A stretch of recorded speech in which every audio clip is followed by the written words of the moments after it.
you so much and welcome tonight to this very important event. If everyone can please rise, we're going to recite the prayer of our heroic soldiers in the IDF and the Israel Defense Force.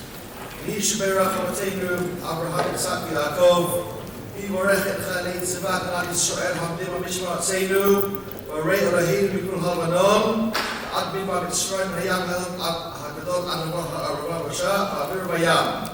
Yitel Al-Tavin, Akamim, Alim, B'nehem, Akarosh Baruch Hu Yishmom, Yachzakarim, Chol Sekom, Kolego, Machala, Yishlach Bracha, B'Atzlacha, B'Chol, Ma'aseh Yedeihem. Yadber, Serethem, Etzem, Shom, Etzachon, Yiki Arbahem HaKatzur, Ki Azna, V'Achem, V'Achem, V'Achem, V'Achem, V'Achem, V'Achem, V'Achem, Amen. Please be seated. I now hand over to Irving Weisdorf, past president of the CAEF. Irving Weisdorf.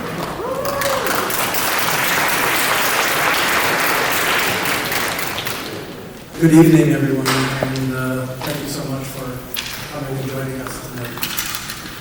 I'm the past president of the Canadian Antisemitism Education Foundation, and as well chairman of the Canadians for Israel's Legal Rights. First, I want to thank Shomayim for partnering with us tonight and providing this beautiful venue. I also want to acknowledge the Toronto Zionist Council as a key organizer of tonight's events, as well as the many community sponsors that have joined together to bring us all here tonight. Our mission at CAEF is to counter anti-Semitism through education and community building. Our focus has been to expose the dangers of anti-Zionism, which is a key manifestation of Jew hatred today, while also debunking the pernicious lies about Israel that are part of a larger propaganda campaign by those who don't like us. For almost 20 years, CAEF has been bringing speakers to Toronto to share information and perspectives that we don't hear here at home, and about an ongoing campaign to strengthen our Jewish homeland. Tonight, we have again brought you someone very special.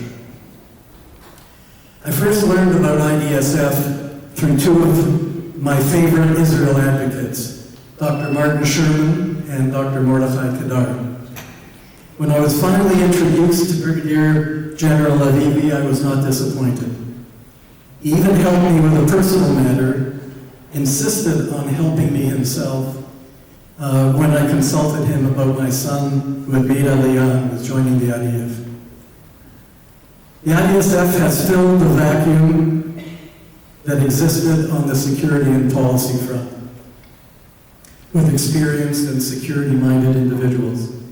And since October 7, it has played an important role in guiding the Prime Minister and confirming the importance of certain decisions, difficult as they may be.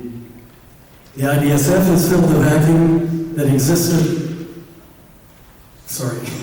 Like many of you, I've been following the IDSF daily morning briefings, which have been full of insights we would not otherwise have, and have frankly helped keep me sane. So it is my pleasure to introduce you now to Moshe Davis, the Director of International Operations for the IDSF. Moshe made Aliyah with his family after 20 years of service in Jewish communities in North America. It is his job to advance the mission and the vision of the IDSF to further Israel's national security.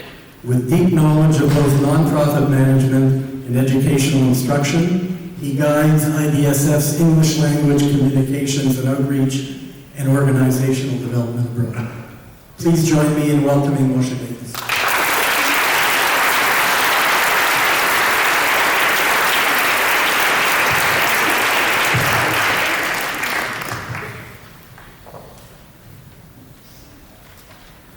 Hello, everyone. Yes. Can you hear me without a microphone? No. I need to use a microphone? Yes. Oh, boy. I guess the rabbi has figured out how to speak on Shabbat. He projects. Okay, you can hear me now? Yes. Fantastic. It's a great pleasure. It's an honor to be here with all of you. The General and I came many miles to visit all of you here in Toronto. It's a little bit hard to leave our family, to leave a country at war, but it's really great to be with friends. It's really great to be with supporters. So we're just so happy to see so many people here. So many people that think we're two-dimensional because you've seen us on our briefings.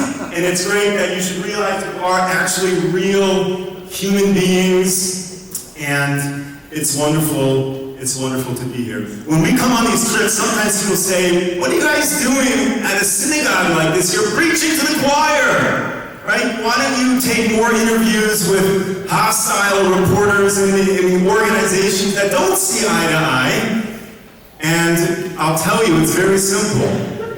It's so important to preach to the choir because you're not the choir, you are all conductors. Each and every one of you, when you watch our briefings, when you come to a lecture like this evening to hear the General, you get informed. You get knowledge, you get educated about what is happening in Israel. You become the conductors, you become the vehicles to tell the truth about Israel. So it's so great to have all of you here and to allow us to share with you a little bit about what is happening in Israel. You know, the war that we're in right now didn't start only on October 7th. All the way back in 2005 when Israel disengaged from Gaza, the writing was on the walls. And at that time, when Israel disengaged from Gaza, there wasn't enough strong voices in the Israel defense establishment to oppose that decision. There wasn't an informed public to oppose that decision. And there wasn't proper usage of media, both local and international, to oppose that decision. And 19 years later, on October 7th happened.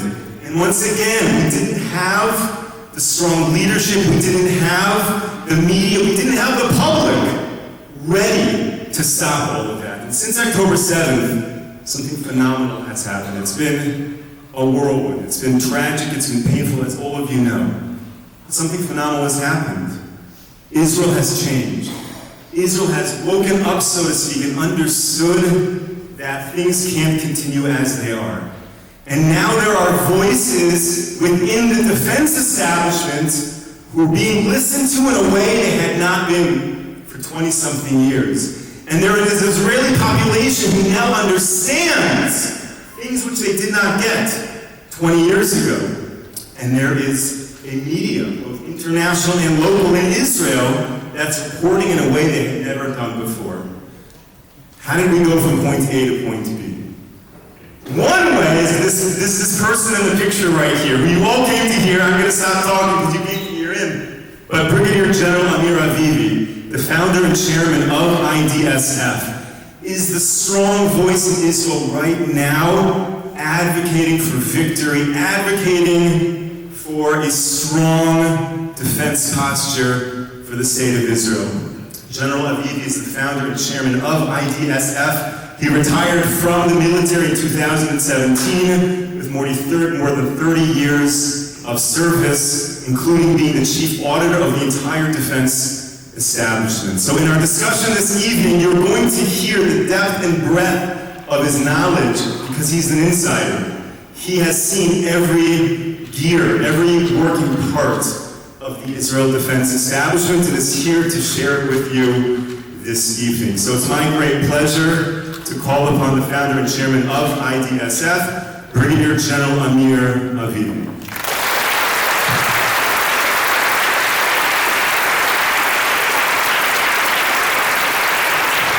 Thank you very much. It's a real pleasure to be here. Although I'm a son of a diplomat, I spent most of my life traveling in different countries. I've never been to Canada, first time. So, really, great honor and pleasure. Thank you. So I was asked to start this briefing talking about Iran and what is going on there. And I remember, we had many discussions before the 7th of October. What is going to happen with Iran? What will happen if they become nuclear? What will happen to the region? How are we going to deal with all of this? With Hamas, with Hezbollah, Houthis in Yemen, militias in Iraq, it seemed that everything is closing on us, and I can tell you, I heard many voices before the war saying, okay, that's it. They will become nuclear, it's over. Everything will change.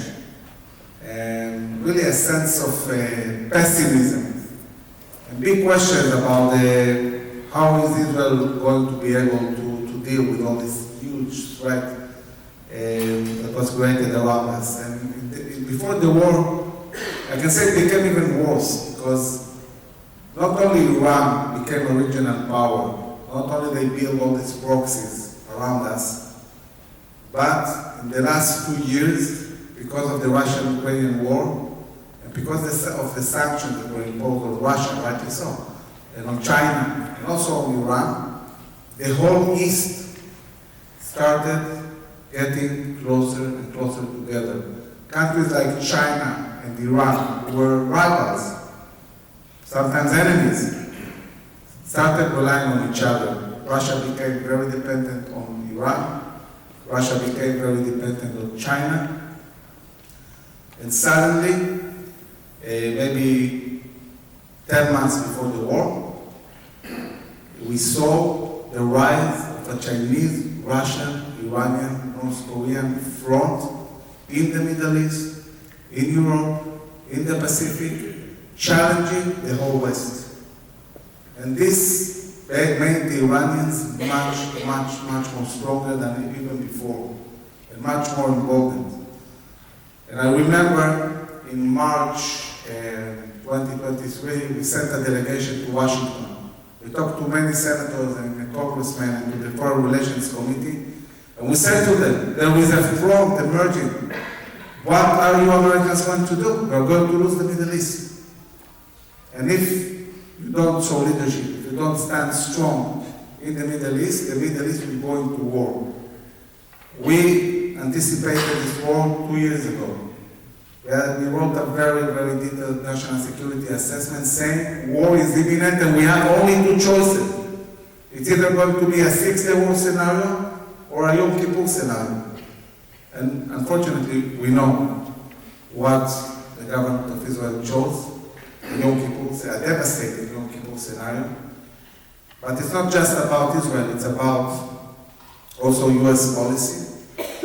And when we talk to the administration and to the Foreign Relations Committee, they said to us, but you know, what do you want us to do? We are building huge bases in the Philippines. We have to deal with a possible attack of China on Taiwan. We are really involved in Europe with the Russian-Ukrainian war. And you want us now to stand strong and deal with Iran? And we said to them, look, it's not very wise to challenge directly the Chinese. It's also not very wise to challenge directly the Russians. The Iranians are the weak link. Let's stand together and fight them, stabilize the Middle East, and this will create global deterrence, because the West overall needs to stand strong somewhere. The reason why Russia is so aggressive, why the Chinese are expanding, why Iranians feel they can fight, is because sanctions are not working anymore. The West thinks that the only thing they should use is sanctions, and they are overcoming them.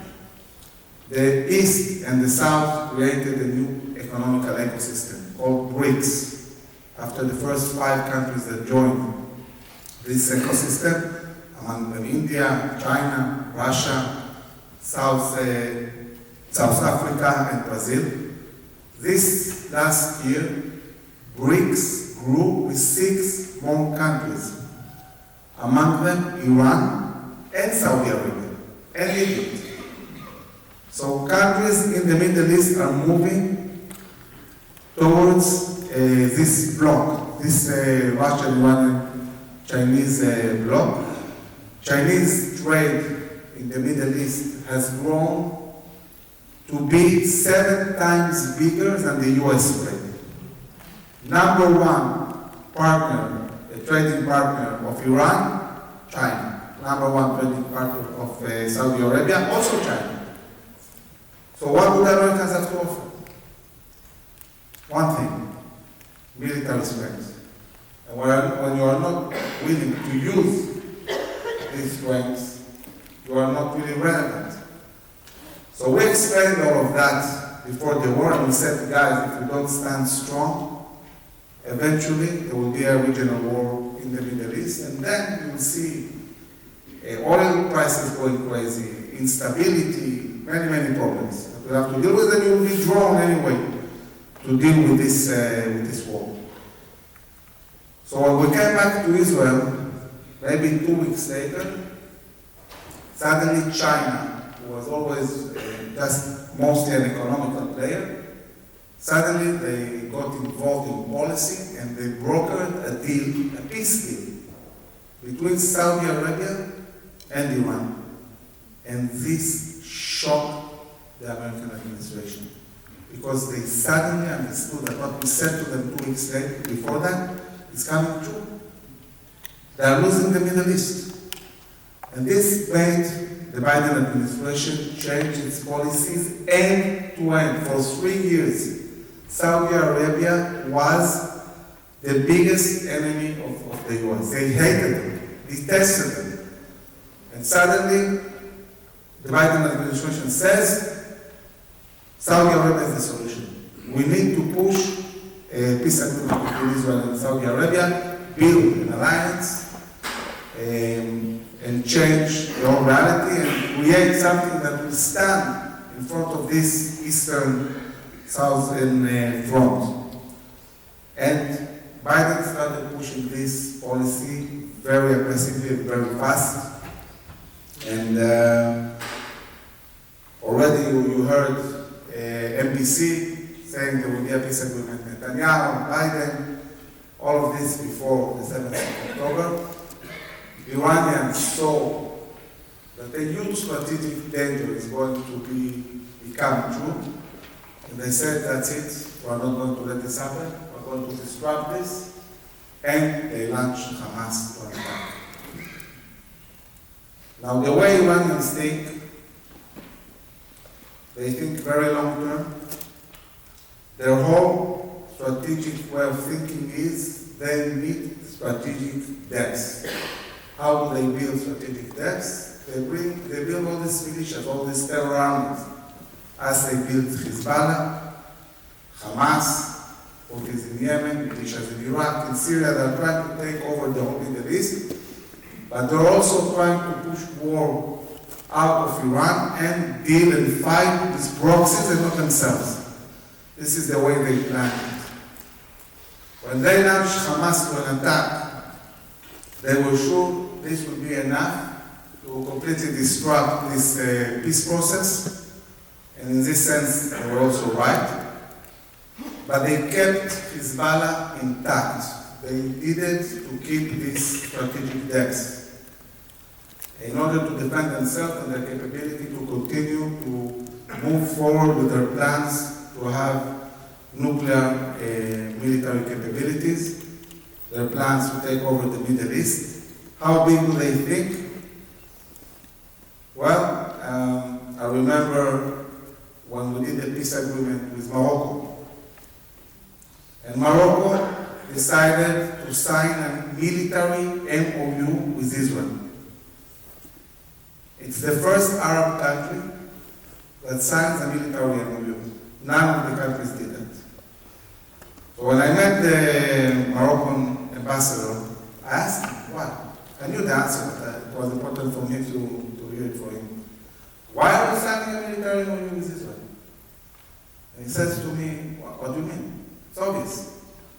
Iran and Hezbollah are training Polisario. Polisario is the organization fighting Morocco, representing Western Sahara. Morocco is controlling Western Sahara. They see it as part of Morocco. And Polisario is fighting them. Polisario is training in Algeria. And Iran is equipping Algeria and sending Hezbollah to train Polisario to undermine Morocco. They are also trying to bring the Shia religion into Morocco, that is Sunni.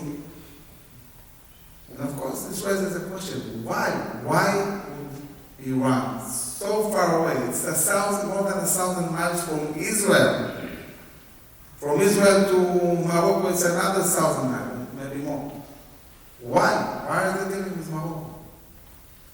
And the answer is, and I wrote a lot of articles about that before the war, they want to dominate all the major trades in the world. They want to control Bab el-Mandab. We see how the Houthis are undermining ships in the Red Sea. This is Bab el-Mandab. They want to control Hormuz, the entrance to the Persian Gulf. But they also want to control Gibraltar. The one exit you have from the Mediterranean Sea west to the US, to Canada.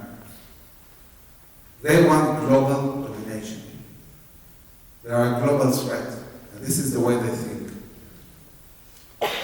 Now, what has happened since the 7th of October is that Israel is systematically dismantling their strategic depths. We are now on the verge of destroying the two strongest armies Iran built, Hamas and Hezbollah.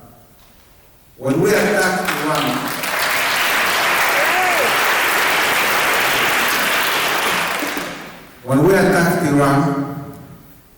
if it would have happened, let's say a year and a half ago, and we would have done an attack in Iran, Hezbollah would have shot tens of thousands of missiles and rockets of Tel Aviv, on Jerusalem, or major urban areas.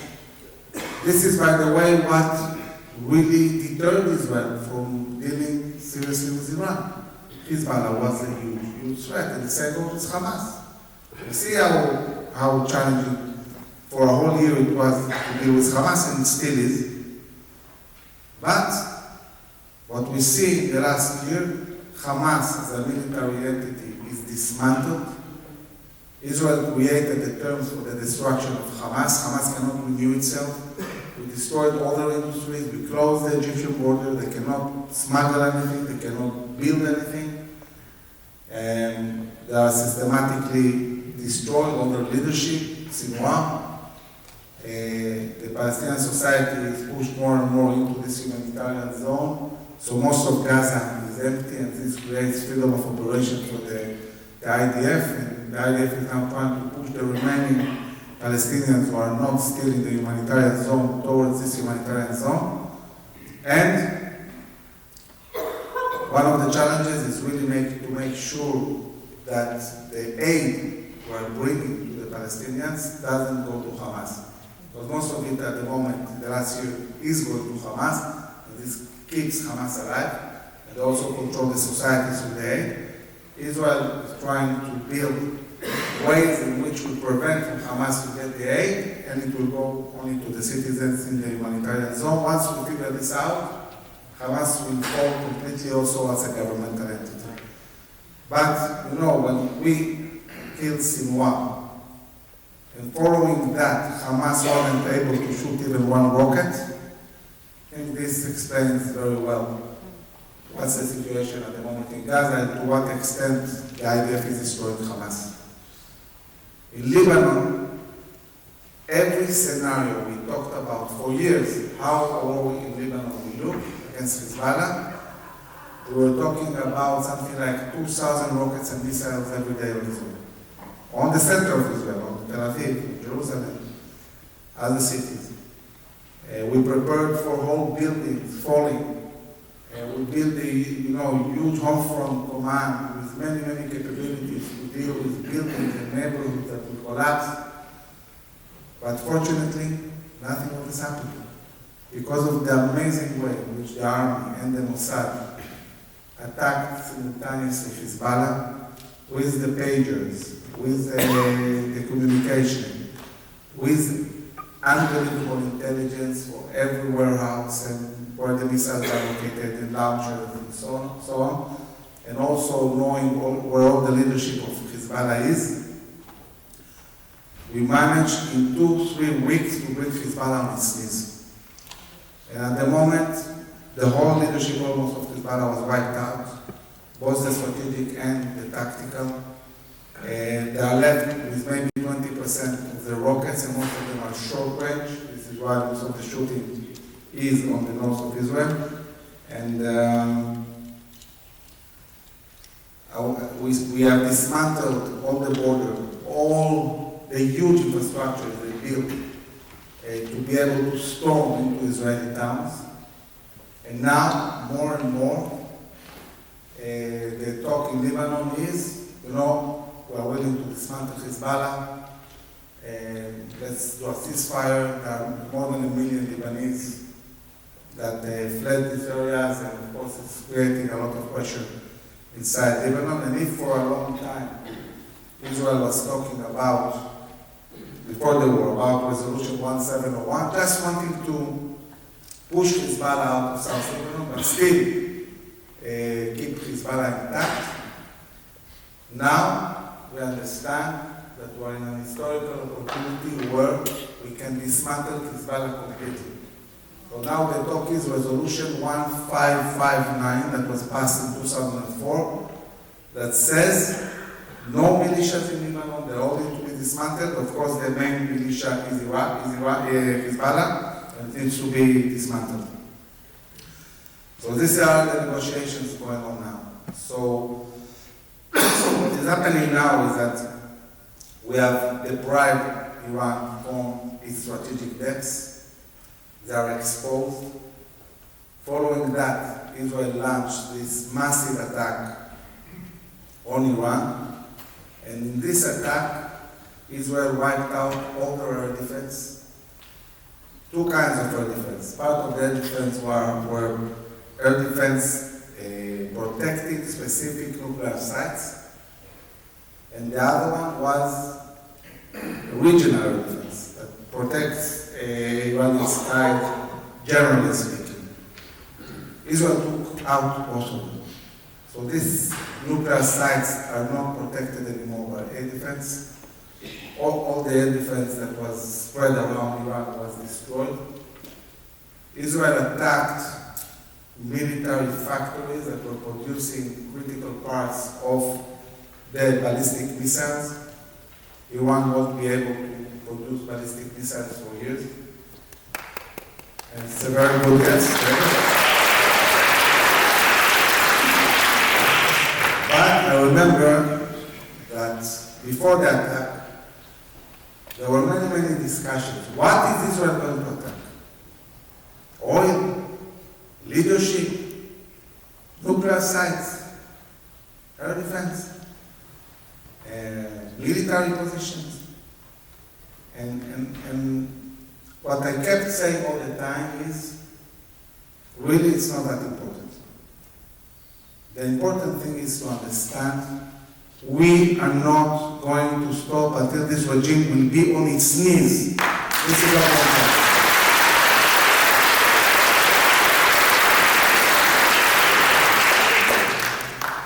There is a huge gap between the regime and the people of Iran. I can tell you as somebody, I grew up on Persian food, and I can say that most of the Iranian society love Jews, love Israel, hate this regime, and will be very glad to see it go. But now the big question is, how is this going to happen? And there are two scenarios. One scenario is that Israel is going to deal with this by itself. I can tell you, I met the Minister of Defense before the attack, and we discussed the issue of what is going to be attacked, and also the understanding that once we are in the stage where Hezbollah and Hamas are in an advanced stage of being dismantled, the whole build-up of the Israeli defense establishment is moving towards dealing with Iran. So the next challenge of Israel is Iran, but because Iran is far away, you saw how long it took to fight Hamas, you see the challenges in Lebanon. Israel alone, dealing with Iran, this will take time. It will take many months. It will go beyond the elections in the US. It will go beyond the beginning of the next administration. And because it takes time, the big question is, what is going to happen next week in the US? Who is going to be the next president? And this is very important, not only for Israel, but also globally, regionally. And the big question is there going to be an administration that will be willing to stand strong and fight in Israel and destroy this regime and all its nuclear sites and all its military capabilities? And I think there is a good chance that this will happen. I wouldn't be surprised if next year, maybe February, March, hopefully Purim, we'll see a massive American-Israeli attack on this regime. And I think that once this happens, the whole Shia axis will collapse. When we are talking about total victory, this is total victory.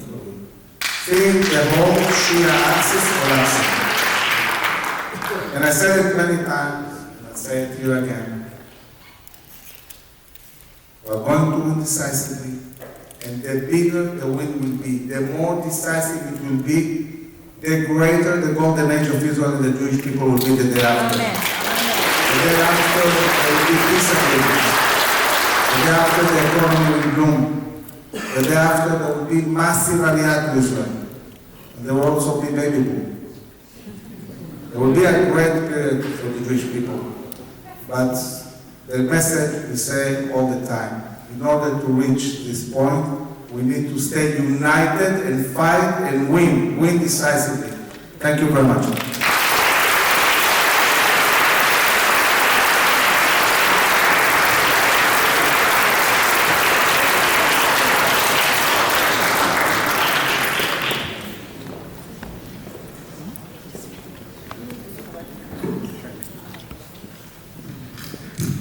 Thank you everyone for coming. I hope many of you know that you can hear the General on our daily Israel briefings. If you are here and you have not registered for our briefings, you must do it. They're completely free. You learn a lot, and you can hear this inspiration, this deep knowledge all the time. There's flyers in the back. And there's a little QR code you can scan. You scan the QR code, you sign up, and you will learn so much. We're going to do questions and answers right now. If you have a question, we ask you to write it down on a note card, and then the note cards are going to make their way up here, and we're going to see how many questions we can get from.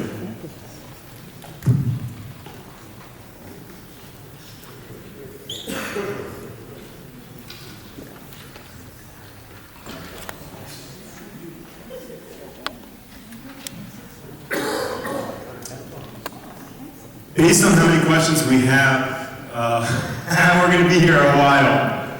Okay, let's start off, General. You mentioned the need for a U.S. coalition to fight Iran.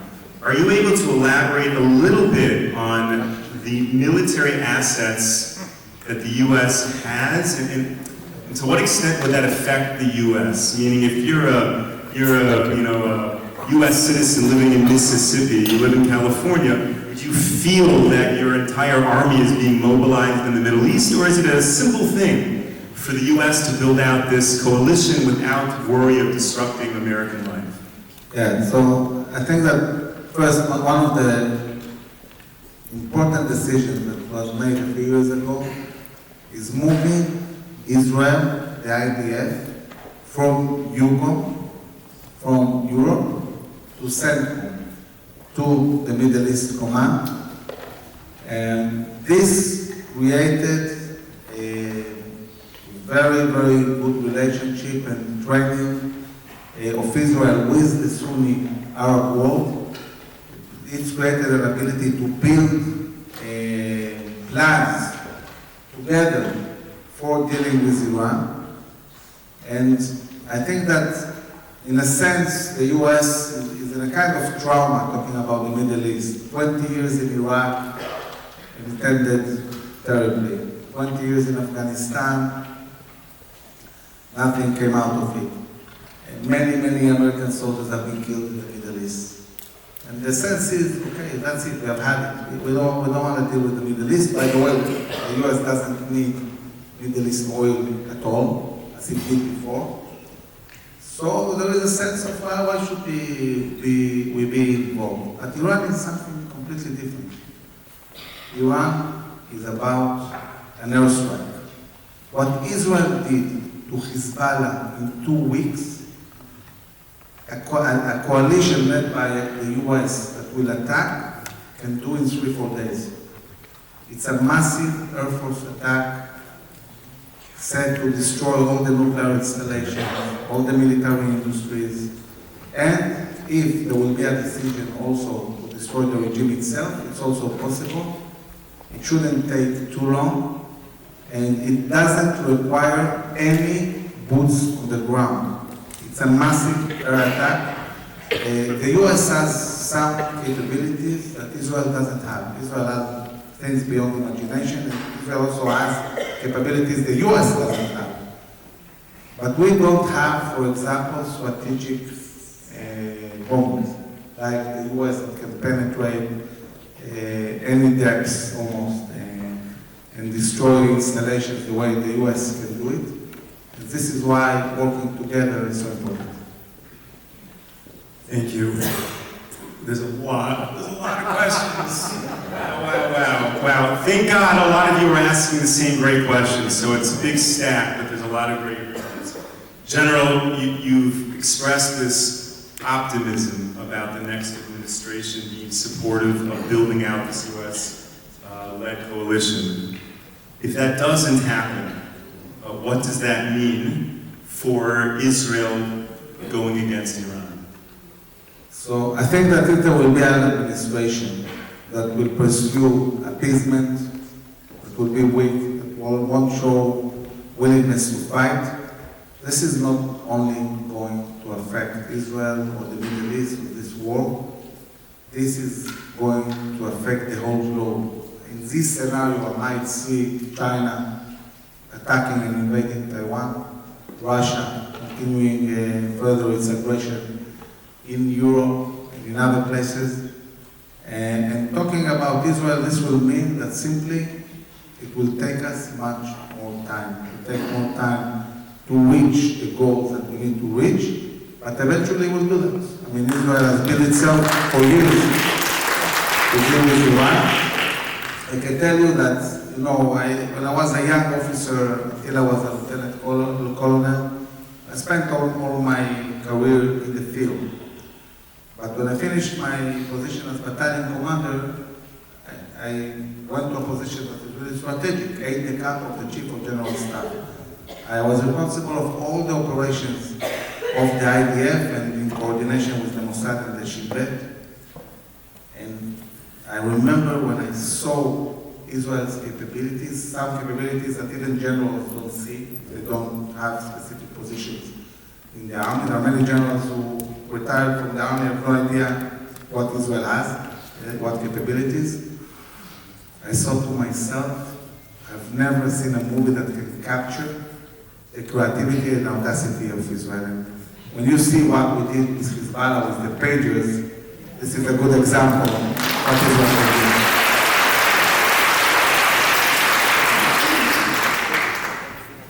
We know, of course, that the Houthis, Hezbollah, Hamas, they all tie back to Iran. So in this wonderful vision you're building where Iran gets destroyed, the Islamic Republic of Iran, what happens to all of those extreme groups? What happens to those terrorist entities if the head of the octopus is no longer there? So I think that that's where we're attacking Hamas and Hezbollah. And when we talk about an attack on Iran, it needs to be also an attack on the Houthis and the militias in Iraq. They have killed many Americans. They have undermined trade globally to all the globe.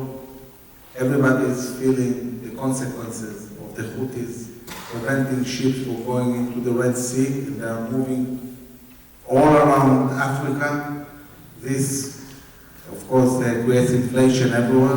The cost of goods is going up.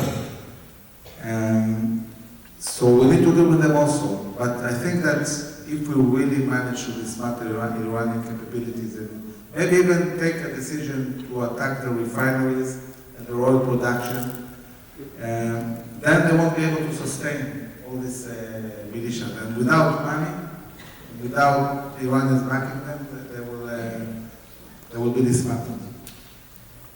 Now, without money, without technology, they certainly don't pose the same significant threat, but with an ideology of hate that is pervasive in many of the countries that surround Israel. You take a look, for example, in Gaza. It's very difficult to distinguish the difference between a card-carrying member of Hamas and a Gazan person living there who will become a member of Hamas the next day. So, in the world where Iran doesn't exist, how does there become a reform for that ideology of hate against Israel? So, in the Middle East, we have two kinds of extremism. We have Shia extremism, which is Iran and all its proxies. And we have Sunni extremism, which is ISIS, Al-Qaeda, Muslim Brotherhood, Hamas. And what stands against these two kinds of extremism is Israel and the moderate Sunni states.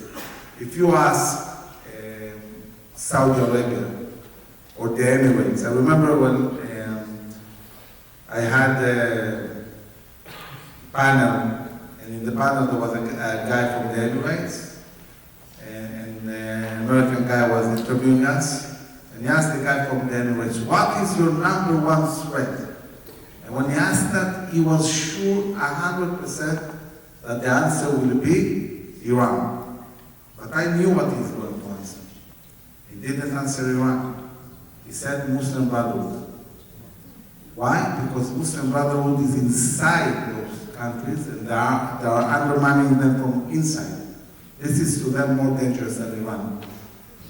So one of the reasons there are disagreements, one of the reasons Saudi Arabia wants to normalize relations, we have all these peace agreements we did in the Abraham Accords, is because these countries understand that if they want to exist, they must ally themselves with Israel to fight these two kinds of extremism. So when we will deal with the Iranian axis and bring it down, the next challenge is going to be the radical Sunnis. Because remember that when the US withdrew from Afghanistan, Afghanistan became once again a hub for all these Sunni organizations, including ISIS that is building itself again, and Al-Qaeda to a certain extent.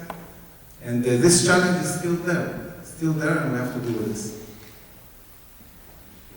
When you began your presentation, you kind of gave us this broader view, including Russia and China. So in terms of a war against Iran and the US coalition against Iran, to what extent would interest with Russia and China impact the US for really building a strong coalition? So I think that because Russians and Chinese have built a front together, you need a coalition to really deter them, and also you need this coalition to be a magnet to countries that are considering their alliances. Let's take, for example, Lebanon. Lebanon, you have Christians, Maronis, Jews, and a big Sunni society, and you have Hezbollah and the Shias. Now, if we bring down Hezbollah and the other groups take control of Lebanon, the question will be, where is their alliance going to be? It might go towards China. China might offer them a lot of money. The Russians might offer them protection because they are very close to them in Syria. So in order to take a country like Lebanon, move it towards the West, if you don't build the Western Israeli-Sunni alliance that will extend all the way to Indonesia, Malaysia, Pakistan, Oman, huge alliance, you might see more and more countries moving towards China and Russia. We see, for example, Egypt. On one hand, on the western side, on the US side, but on the other hand, it's procuring more and more weapons from Russia. It's deepening its relations with China. It's really, at present, not clear where they will be in a few years. And if they move to the east, this might bring a war between Egypt and Israel. So we really need to build this alliance.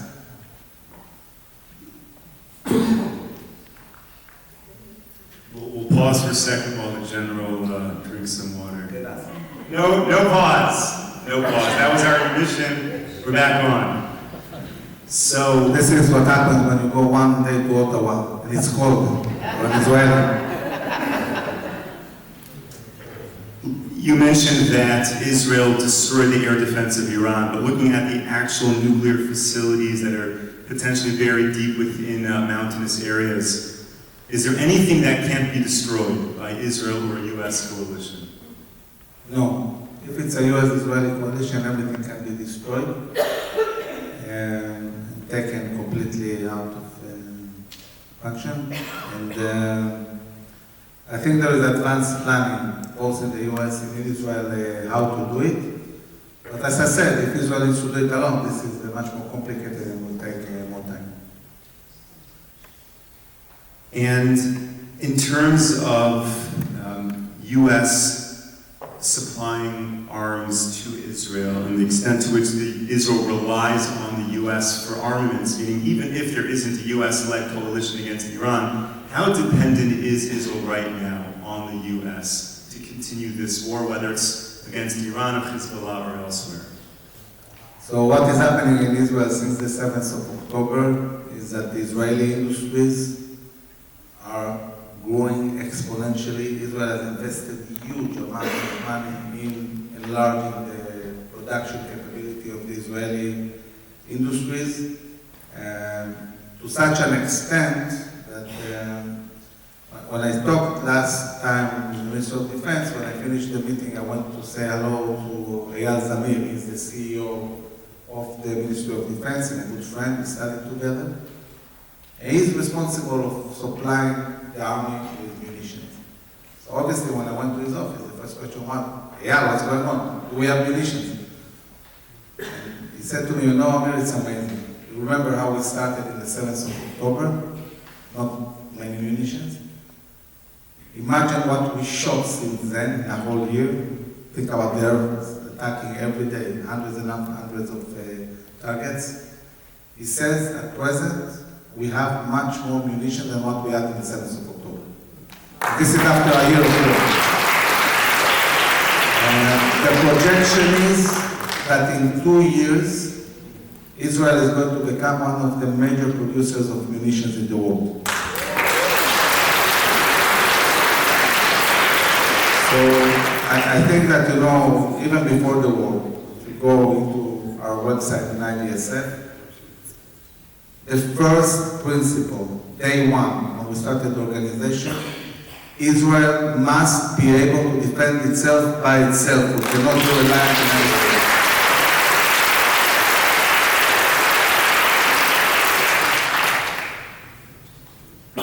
I think we've exhausted questions focused on this Israel-Iran war, so I want to move on to a new topic.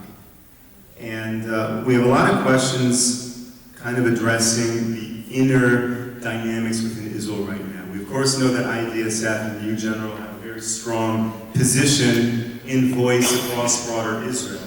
But maybe you can share a little bit with us about how unified the country is right now. How many people are whispering in the government's ear to end the war, to not engage in all of the recommendations that you are presenting? So I think that while our soldiers are fighting in Gaza and Hezbollah and Iran Iran doing everything that they're doing, also in Judah and Samaria. The biggest fight we had as IDSF is really to make sure that Israel stays on track towards victory. There are huge forces, international, inside Israel, that are from day one trying to stop the war. I remember when we released our national security assessment 2.5 years ago, we put on the cover a picture of a frog being boiled in a pot. And we said this is Israel. Israel is in great danger, facing 4 existential threats. 1, Iran and all its militias. Everything that we're dealing with now is 1 out of 4 threats. We talked about the potential of the fight inside the land of Israel with Israeli Arabs, Palestinians in Judah and Samaria. This is a completely different ecosystem that has to do with illegal grab of land and the Negev, the Galil, big cities. We talked about what you guys are experiencing, the legitimation and antisemitism.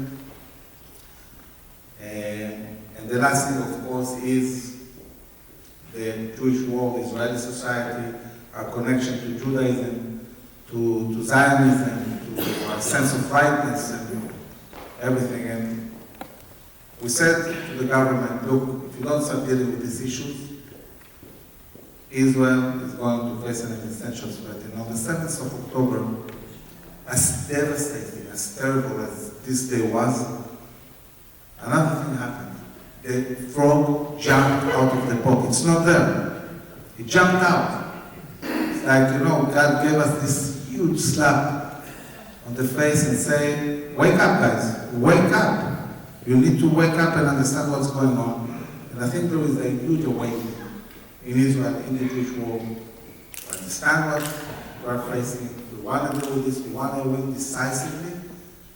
But there are forces who are trying to stop them. I said, guys, that's it, we fought for a year. There are many soldiers killed. Even this week, in the morning, before I flew to Ottawa, I got a WhatsApp and a phone call from the chief editor of Yediot Ahronot. Yediot Ahronot is the biggest paper in Israel. And he said to me, Amir, in October, many Israeli soldiers were killed. A lot of shooting. Yes, we killed Sinwar, we killed Nasrallah, but it seems that it's not finishing, and we are having a lot of people killed. We are doing a whole section in the newspaper talking about the people who were killed and what's going on. And he said to me, Amir, we need something optimistic. Please write something to the newspaper that says we need to continue to fight, we need to win. And this is from a newspaper that, it's not really center-right. It's more to the left. But there is an understanding that we really, really need to keep the society united. I think that the vast majority of the Israeli society are strong, are resolute, are united. They want to win decisively.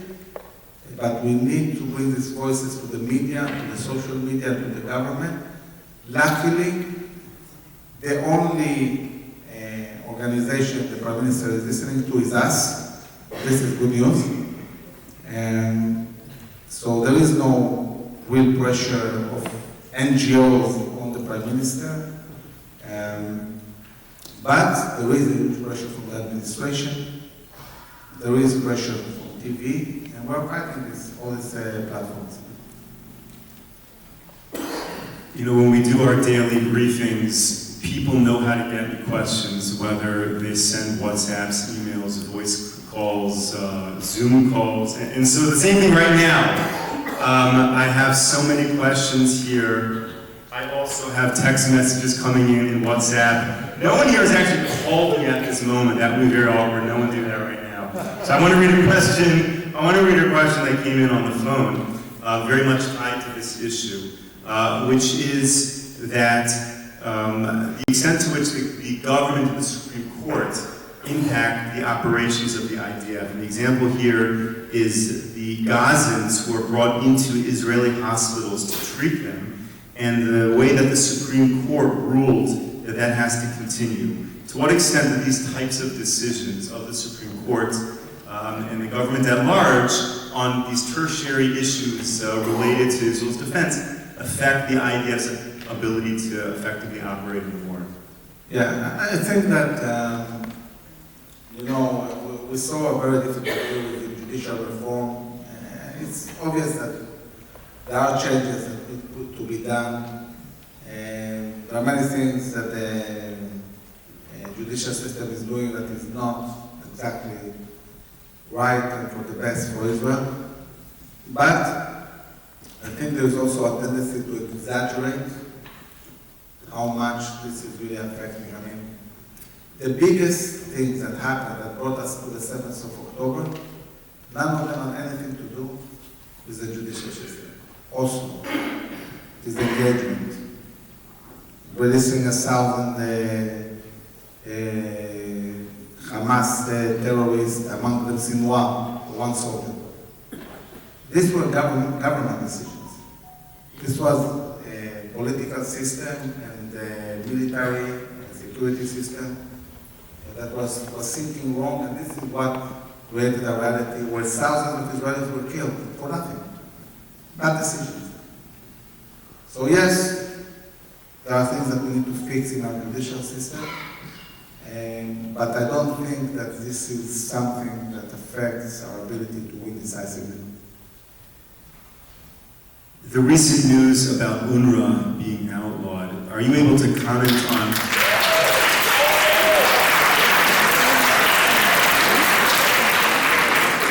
Wonderful, we're all on the same page here. Are you able to comment not necessarily on explaining to all of us why it was necessary to do that, but how that will be responded to within Israeli society, and if the language and the mechanisms that are being suggested are going to coalesce Israeli society and leadership around that decision, or potentially not to be effective in the long run? So we have to remember that there is no equivalent to UNRWA anywhere. Only for the Palestinians there is. Okay? So it's obvious that if it doesn't exist anywhere else, it means that you can manage things with other UN organizations. You don't need UNRWA. It will simply make the Palestinians like anybody else, like any other group. What UNRWA does, apart of the fact that they are infiltrated and full of terrorists, inciting and creating hate for Jews and creating a reality that there cannot really be ever a peace as long as they are educating the people. The worst thing they are doing is perpetuating the situation of the Palestinians and basically not enabling them to move forward. I mean, we, the Jews, were persecuted. We had the Holocaust and everything, but we knew how to remember that what happened was to move forward. UNRWA is the biggest obstacle for Palestinians to build themselves a new life, and this is why it's so important that there is huge pressure not to go to Rafah, not to go to Philadelphia. I mean, when an American president says to the Prime Minister of Israel, if you go into Rafah, we're not going to supply you any weapons anymore. And the answer of the Prime Minister of Israel is, if I need to conquer Rafah with my nails, we're going to do that. I think that every day that passes, we see Israel getting stronger and stronger, and getting also involved and being able to stand in front of the international community and say, we are going to do what is needed to do to secure the people of Israel. And we're not going to agree for anything until our demands. We're going to jump topics again. We started off talking about Iran. We've now spoken a bunch about what is happening internally within Israel. So now let's talk about Gaza, where this war really started. And among your many expertises serving in that position of leadership over the Gaza division, you certainly have a lot to share. So many people want to want to really know, we'll begin the conversation this way, about the prospects of finding and returning the hostages. Well, Hamas planned to take hostages, and by the way, in their plans before the 7th of October, they planned to take 200 to 240 hostages. That was the plan, written plan of Hamas. The reason why they wanted hostages, they believed that this would prevent Israel from attacking them, that this will defend, that this will secure them, and this will bring a very fast end to the war in a way that they will stay in power.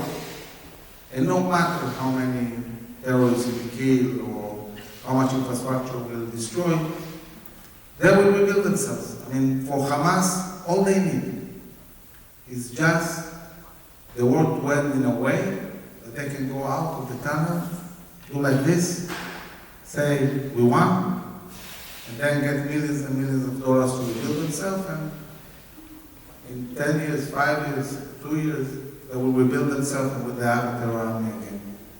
This is not an option. Israel has a big, big challenge. The challenge is to manage to reach all goals of war in Gaza. There are 3 goals of war we need to reach. Eradicating Hamas as a military and governmental entity, bringing back all the hostages, and making sure that never again there will be a terror army in Gaza. Never again. So, having a kind of deal that says we'll get the hostages, but Israel will retreat and Hamas will stay in power, it's not an option. So if this is not an option, the only realistic option Israel has to bring back the hostages is defeat Hamas. Defeat Hamas and create a motivation in the society, the Gaza society, to release them. And this is possible. It's possible, and I believe that we'll reach a point where there will be forces inside Gaza that will say, okay, we want to take care of ourselves. This is going over. Hamas has completely destroyed Gaza. Once Hamas will be weakened enough, there will be forces empowered to work with Israel and give us back the hostages, just in order to be able to go back to their lives. Because you have to remember, all the Palestinians are in a designated small area, on the beach, in tents. They haven't been at home for a year. Most of them don't have a home anymore. And they don't see an end to it. And they don't see an end, and they don't understand the purpose. Why is Hamas continuing to fight? What's the reason? And Hamas is abusing them, beating them, shooting them, using them as human shields. Hamas completely disregard them, completely. So there will be a moment when they will be empowered enough to deal with them. When they feel Hamas is weak enough, we'll see a change, and then I believe we'll really reach a point where we'll see our hostages. If the Gazans want this war over, it's really very simple. All they need to do, lay down your arms and bring back the hostages. That's it. They need to surrender.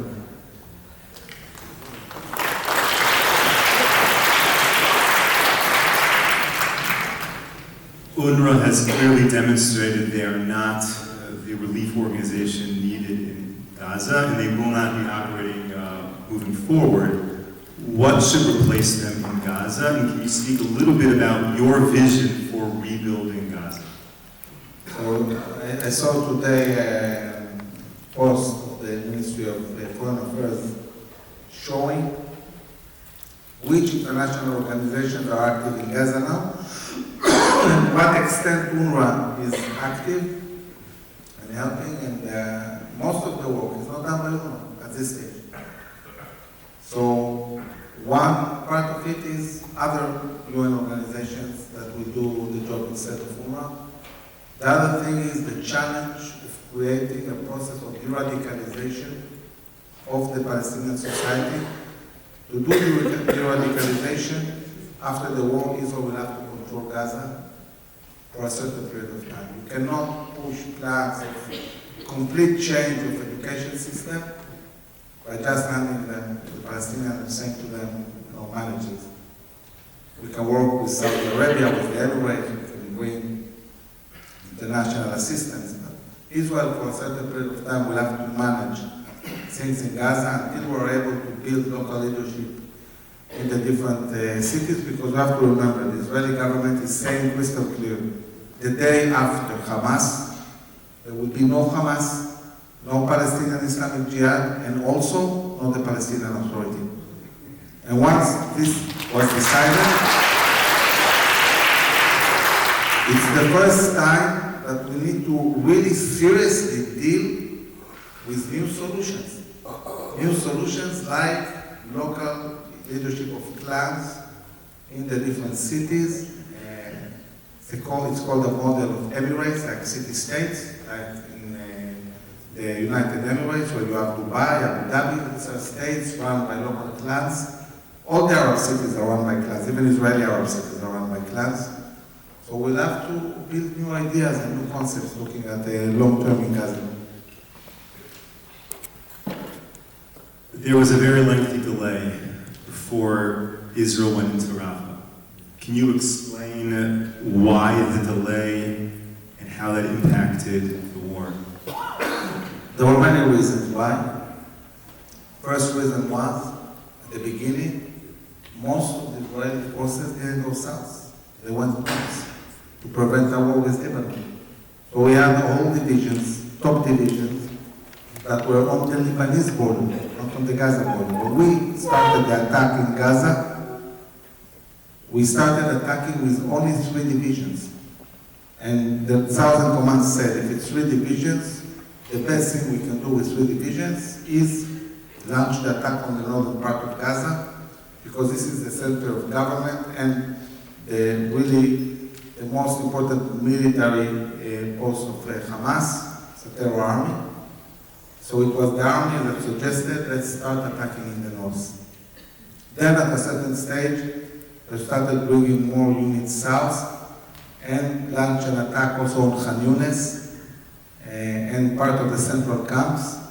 And at this stage, and this will need to be checked later on, the army said, okay, we need to keep our reserve for a long time. So they started releasing the reserve home, because the reserve was fighting already more than 100 days, 120 days. So they sent many reserve units home to see their families and kids and go back to their jobs. And this slowed down the pace in which we were taking Gaza. And when we wanted to go to Rafah, then the pressure of the administration, the US administration started, very, very heavy pressure. And it's not that the whole Israeli cabinet was aligned and knowing that we need to go to Rafah and the administration is pressuring. No, they managed to affect part of the cabinet. So Netanyahu, when he was talking to us, he had a huge problem getting the cabinet to agree all together to defy the president going to Rafah. And also we needed coordination with Egypt, so it took time. It took time, but eventually Israel did the right thing. And the first time that almost 100% of the Israeli society acknowledged that going into Rafah and conquering Philadelphia and destroying all these tunnels, by the way, they found 200 tunnels on the Philadelphia corridor, that it was the right thing to do, is when Sinwar was killed near Philadelphia.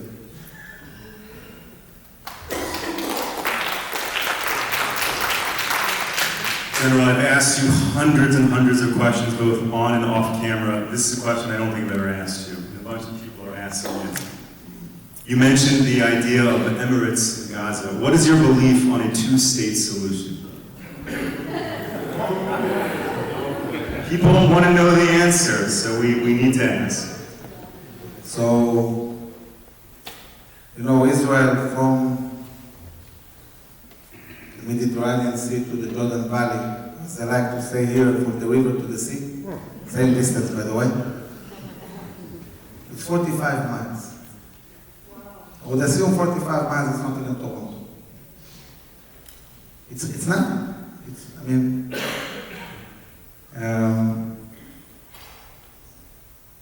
When I was here in the hotel, and Daryl very kindly took me to his home, we drove 40 minutes.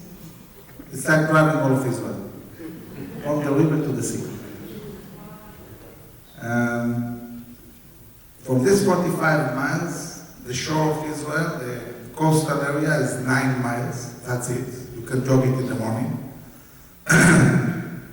Jordan Valley, maybe also 9 miles. All the rest of Israel is Judah and Samaria. So basically, Israel is Judah and Samaria with a bit of coast. That's it. If I take the map of Israel, erase the name Israel, just leave the topography, and take this map to any school of officers anywhere in the world, and tell these officers, look at this topographic map, this is the area you need to control, defend it. Show me how you plan to defend it. What will everybody say in a minute? Where will they be? On the mountains. You cannot exist if you are not on the mountains. The only border we have that is a natural border that you can defend is the Jordan Valley. So when somebody says we need to separate, they need to be on one side of the border, we'll be on the other side of the border.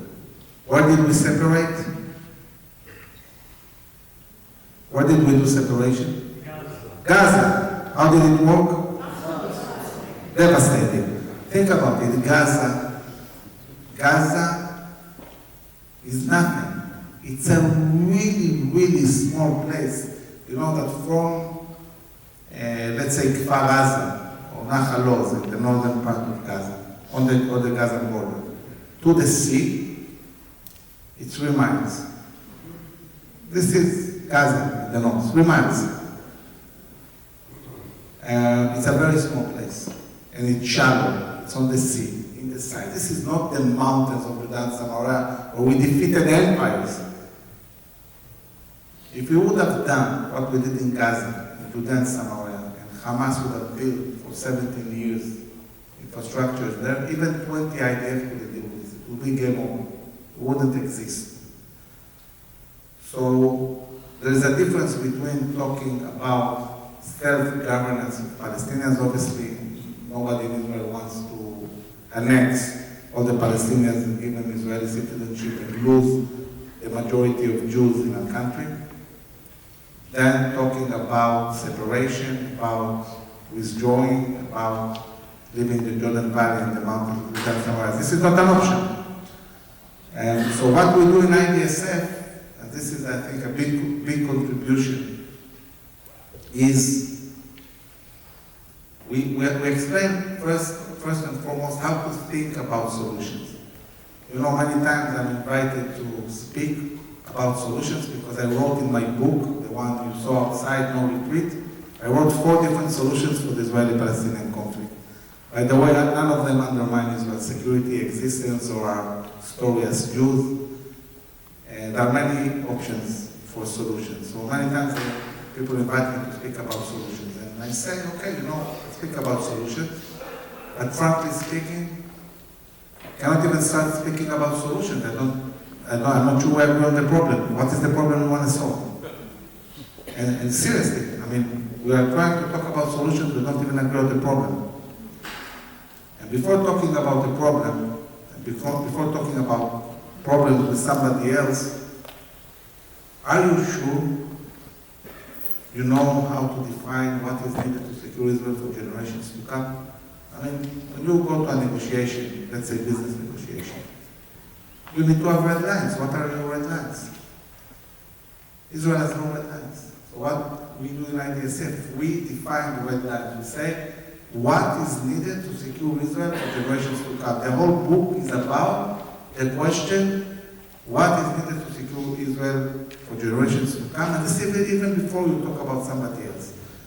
So the way to think about solutions, first thing you need to do, don't mix values with solutions. We are the people of Israel, and this is the land of Israel.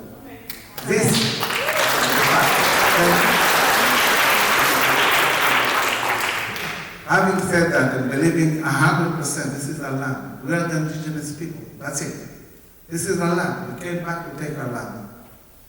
This is how you start thinking about it. Then you say, okay, but if this is my land, what do I need to secure it?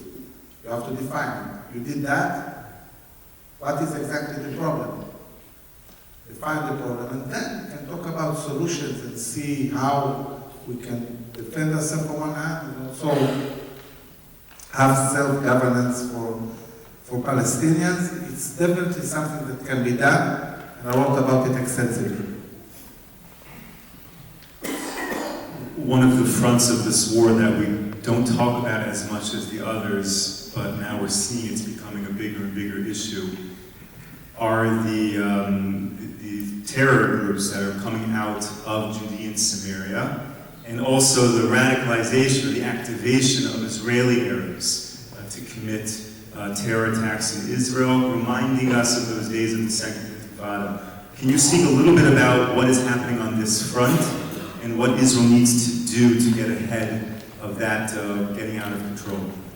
So I think it's important to realize that as Iran is losing Hamas and Hezbollah, the war is moving towards two very different fronts. One is Iran itself, the other one, Israeli Arabs, or Palestinians in Judean Samaria. Because Iran is going to concentrate a lot of its efforts to direct terror attacks in Judean Samaria and in the Israeli Arab society. And we need to deal with this.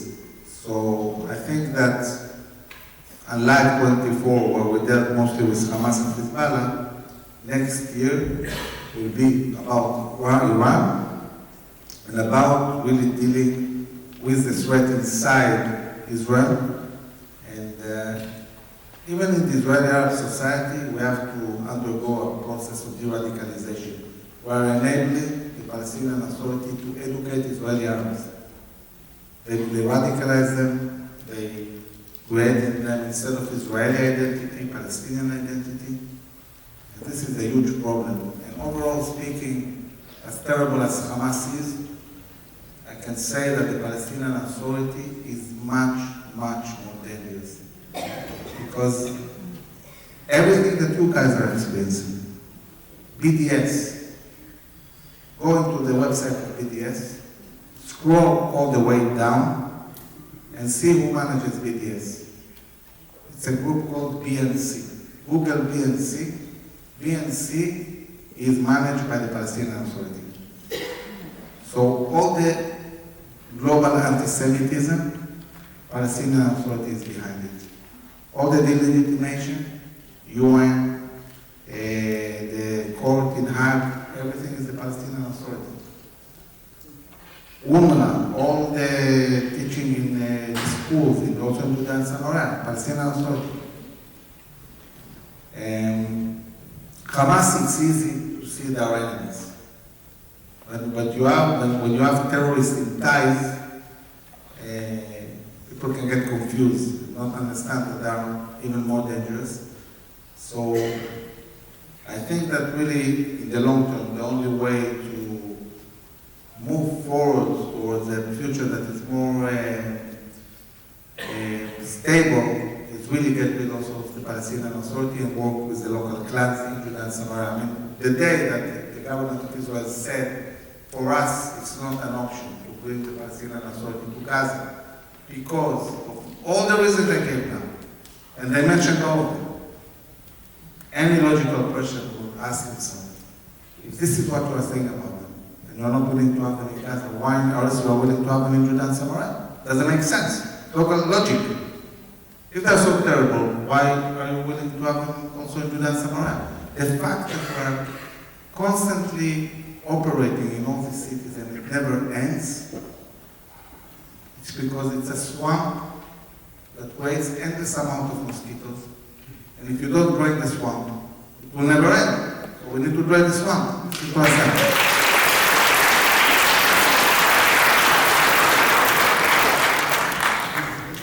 General, we've answered many questions. I want to ask one final question for the evening. We've spoken about so many different fronts. How will the war against Hezbollah end? At what point will the military achievements be made and we can definitively say that's it on the northern border?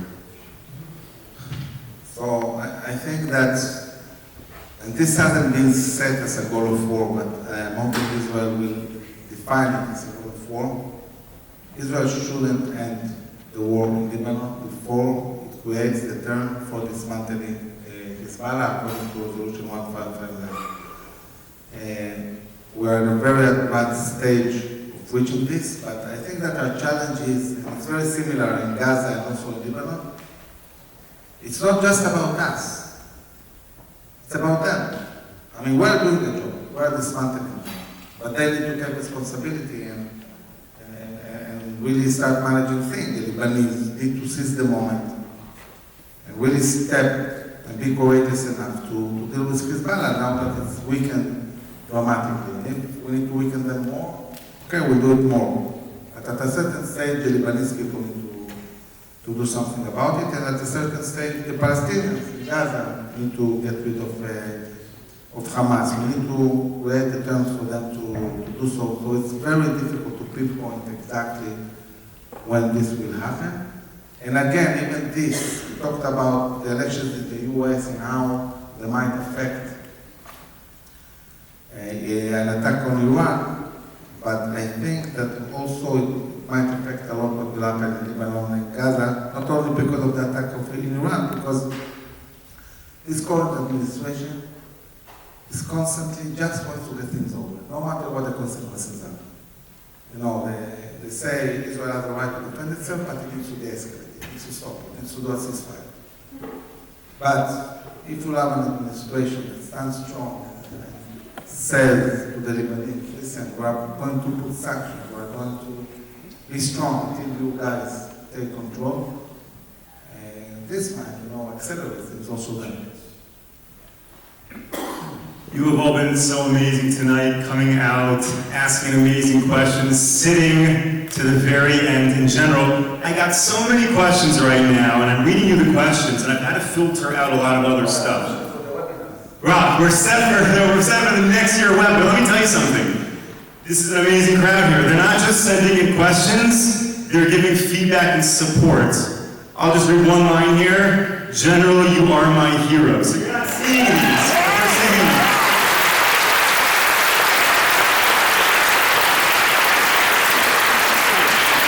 So thank you so much, everyone, for joining.